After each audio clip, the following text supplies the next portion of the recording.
Novembro chegou e com ele a campanha Novembro Azul, período usado para intensificar os cuidados com a saúde do homem. Agora, nosso quadro Pergunte ao Doutor. Pergunte ao Doutor. Oferecimento Unimed Costa do Sol. Há 35 anos presente em cada passo. No Pergunte ao Doutor de hoje vamos falar sobre a campanha Novembro Azul. Campanha muito importante que visa conscientizar os homens sobre a prevenção e o diagnóstico precoce do câncer de próstata. Para essa conversa, para esse bate-papo, eu recebo o Dr. Joel Tavares Passos, ele que é coordenador das UTIs do Hospital Unimed Costa do Sol. Doutor, bom dia. Seja bem-vindo mais uma vez ao nosso programa. Conta pra gente quem o senhor trouxe para esse bate-papo de hoje. Bom dia, Gabriela. Bom dia a todos os ouvintes. Hoje nós trouxemos o Dr. Rodrigo Loureiro. Ele é especialista em urologia pela Sociedade Brasileira de Urologia, onde ele também é membro titular. Rodrigo, muito bem-vindo à roda, para que a gente possa conversar um pouco sobre o Novembro Azul. Ou seja, nós estamos falando de câncer de próstata. E me parece que o objetivo de todo esse processo do azul foi exatamente quebrar um pouco esse tabu. Você sente isso no consultório? Você sente que agora, depois que as pesquisas começaram a mostrar que está aumentando a incidência, que o número é importante, que os pacientes têm conseguido, através dessas campanhas, ir mais, quer dizer, chegar mais até o consultório? Sim, bom dia a todos, bom dia, Joel, obrigado pelo convite. Sim, isso é uma realidade que a gente vem vivenciando cada vez mais. A gente hoje sabe que a gente tem uma expectativa, de novos casos de câncer de próstata somente nesse ano, de 65 mil novos casos, com óbitos chegando a quase 16 mil óbitos por ano pelo câncer de próstata.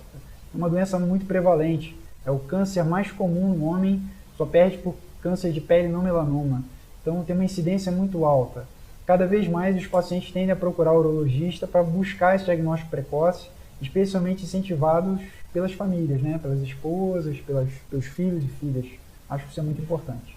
Então, existe uma determinada idade ou o fator genético, de alguma forma, faz com que as pessoas tenham que ir mais cedo para o consultório do urologista, ou isso não é muito importante nesse processo? Sim, João, isso é muito importante. A gente sabe que existe uma condição genética para o câncer de próstata. O indivíduo que tem na família dele parente direto, pai, irmãos, por exemplo, com câncer de próstata, ele tem uma chance 2 vezes maior que a população em geral de ter um câncer de próstata.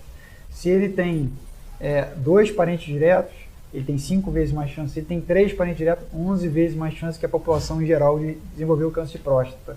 Mas cada vez mais a ciência dá valor. A gente sabe que quando o homem nasce, 6% dos homens têm uma condição genética de desenvolver o câncer de próstata.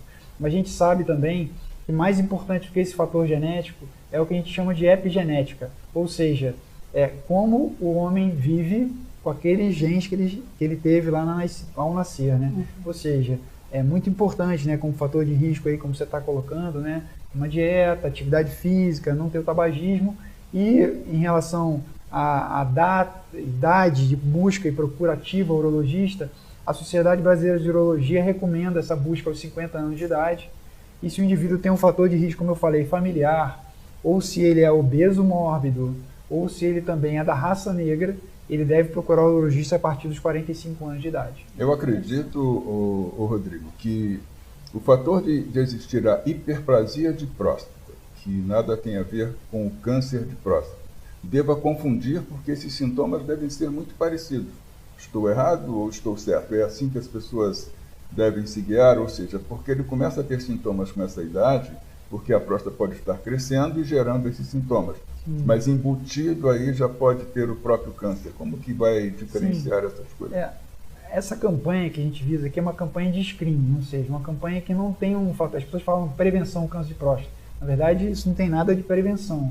É uma campanha para detectar casos precoces, onde você consegue fazer o diagnóstico correto, tratar melhor esses pacientes e induzir cura, Em estágios iniciais, tem mais de 90% de chance de cura do câncer de próstata. A prevenção seria, no caso, essa qualidade de vida. Exatamente. É como você lida no seu dia a dia. Isso seria a prevenção, é o mais basicamente. importante, Gabi. Então, assim, o médico não vai prevenir ninguém naquela consulta, mas é parte do urologista ali falar sobre isso. Falar um pouco de atividade física, falar um pouco de não tabagismo, falar um pouco de saúde. Alimentação. Alimentação. Com certeza são questões bastante importantes, né, para serem colocadas. Temos perguntas da plateia, não? Nossa primeira pergunta é da Ana Carolina. Vamos ver o que ela pergunta, né? Bom dia, doutor. Então, a minha dúvida é, porque eu estou tentando convencer o meu pai a fazer o exame e ele não quer ir de jeito nenhum. Eu gostaria que o senhor me desse aí uma dica de como eu posso estar convencendo ele, como eu posso estar tentando levar ele para ele conseguir fazer o exame. Olá, Ana Carolina. Acho muito importante sua pergunta. Na verdade, quem mais leva os pacientes ao consultório são as famílias, são as filhas, os filhos, a esposa. Isso é muito importante. O que é importante você conversar com seu pai? Antes de mais nada, é explicar para ele quem é o urologista. O urologista é um médico que fez 6 anos de faculdade, depois fez mais 6 anos de residência médica. Cirurgia geral e urologia, para estar ali fazendo um exame que é relativamente simples, rápido e desconfortável sim, mas ele é muito rápido de ser feito. E sim, é sempre um tabu tocar nesse assunto com o homem. Mas a história clínica, saber do histórico familiar do seu pai, conversar um pouco com ele sobre a saúde dele, alguns exames que vão ser feitos, como ultrassom, PSA, e também o toque da próstata, que faz parte do exame clínico do paciente. Isso é uma questão de você colocar para o seu pai a importância também de se fazer um diagnóstico precoce. Uma vez que a gente consiga diagnosticar em fases muito iniciais esse câncer de próstata, ele tem uma chance enorme de ficar curado. Perfeito. A próxima pergunta é da Aureci de Fátima. Vamos ver qual é a dúvida dela. Bom dia, doutor. Eu gostaria de saber a partir de qual idade é recomendado para fazer o exame de próstata. Olá, dona Aureci. Como a gente falou um pouco anteriormente aqui, acho que é importante reforçar esse dado sim. A Sociedade Brasileira de Urologia recomenda que os homens, a partir dos 50 anos, procurem o urologista para fazer essa avaliação em relação ao risco do câncer de próstata. Se ele tem algum fator de risco, que a gente colocou antes aqui, a história familiar, ou seja, na família dele, pai, irmãos, tem o câncer de próstata, se ele é da raça negra e também se ele tem obesidade, ele precisa ir antes, a partir dos 45 anos de idade. Isso é muito importante ficar aqui salientado e orientado às pessoas. O senhor Messias também tem uma dúvida, vamos ver.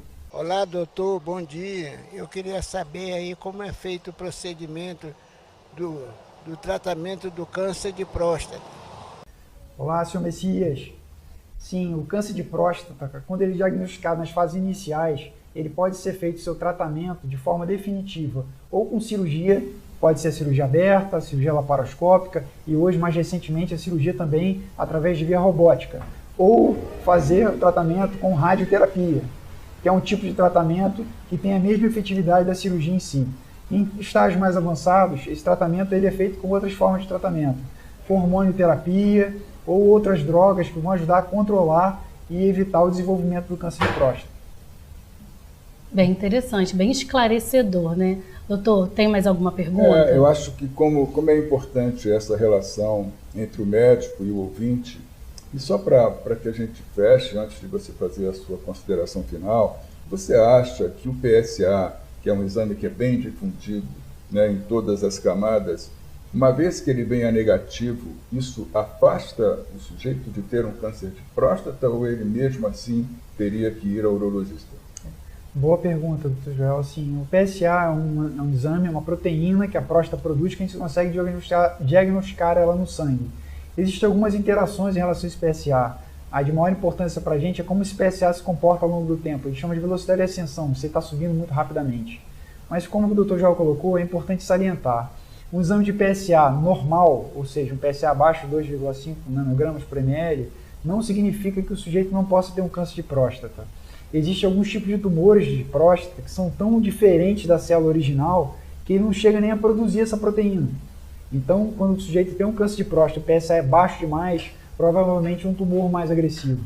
E por isso é importante a avaliação do urologista como um todo, né? Avaliar o paciente, avaliar o PSA e outros exames que vão ser necessários nesse diagnóstico. Tá certo. Muito obrigada, doutor. Estamos chegando, né, ao final do nosso quadro. O senhor teria alguma consideração? Sim, eu gostaria só de fazer uma consideração, Gabi, Joel, aqui, que é salientar e avisar para todo mundo, acho que é o mais importante, sabe?